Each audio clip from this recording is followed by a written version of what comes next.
Praise the Lord. இன்றைய நாட்களிலே கிறிஸ்துவுக்குள்ளாக நாங்கள் யாராக இருக்கிறோம் என்பது முக்கியமாக இருக்கிறது. ரீசெண்டாக ஒரு சபை போதகரோடு பேசும்போது அவர் கேட்ட ஒரு கேள்விக்கு அவர் கொடுத்த ஒரு பதில், திருமணம் என்று வரும்போது சாதியை விசாரிக்க வேண்டியது முக்கியமாக இருக்கிறது. ஏனென்றால் என்னுடைய சொந்தங்கள் வேறு மதத்தை சேர்ந்தவர்களாக இருக்கிறபடினாலே நான் சாதியை அறிந்து கொள்ள விசாரிக்க நான் விரும்புகிறேன். நான் மாத்திரமல்ல, மற்ற ஊழியர்களும் அதைத்தான் செய்கிறார்கள் என்றும் அவர் சொல்லியிருந்தார். தான் கெட்டது மாத்திரமல்ல, மற்றவர்களையும் என்ன செய்கிறார், அவருடைய பங்குக்குள்ளாக அவர் கொண்டு வர விரும்புகிறார்.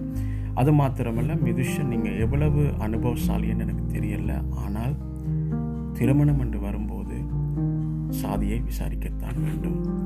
எனக்கு அனுபவங்கள் தேவையில்லை, ஆனால் தேவனுடைய வார்த்தை என்ன சொல்லுகிறது, வேதம் என்ன சொல்லுகிறது என்பது முக்கியமாக இருக்கிறது.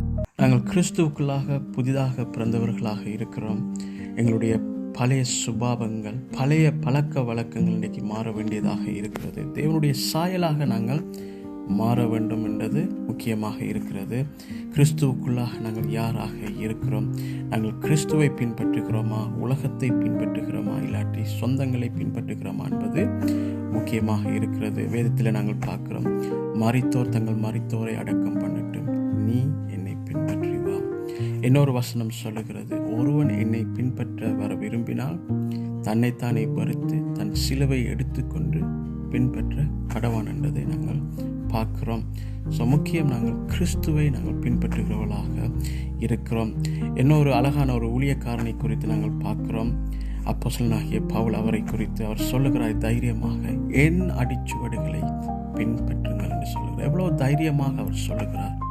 அப்போஸ்தலனாகிய பவுல் பாருங்க, தேவனுக்காக வைராக்கியமாக நின்ற ஒரு தேவ ஊழியக்காரர், சத்தியத்துக்காக உறுதியாக நின்ற ஒரு ஊழியக்காரர். அவர் அந்த கான்ஃபிடென்ட்டாக தைரியமாக சொல்லுகிறார், நான் கிறிஸ்துவை பின்பற்றுகிறது போல நீங்களும் என்னை பின்பற்றுகிறவர்களாய் இருங்கள் என்று சொல்லுகிறார். தைரியமாக சொல்லுகிறார்.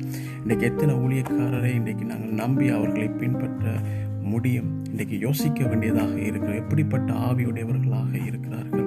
தவறான ஆவியுடையவர்களாக இருப்பார்கள் என்றால் அந்த சபையை நடத்துகிறதே ஒரு தவறான ஒரு ஆவிதான் நடத்துகிறதாக இருக்கிறது. ஸோ அவங்களுடைய சபையிலே உங்களுடைய ஊழியக்கார சபை போதகர் சாதி என்ற ஒரு காரியத்தை முக்கியத்துவம் கொடுப்பாராக இருந்தால், திருமண காரியத்திலே சாதியை விசாரிக்கணும் என்று சொல்வாராக இருந்தால், தயவு செய்து நீங்கள் அந்த சபையில் இருக்காமல் வேறு சபையை நீங்கள் பார்த்து போங்கள். நல்ல ஊழியர்கள் இருக்கிறார்கள், சத்தியத்திலே நடத்துகிறவர்கள் இருக்கிறார்கள். அப்படியான சபையிலே போய் நீங்கள் ஆண்டவருடைய வார்த்தையிலே வளருங்கள்.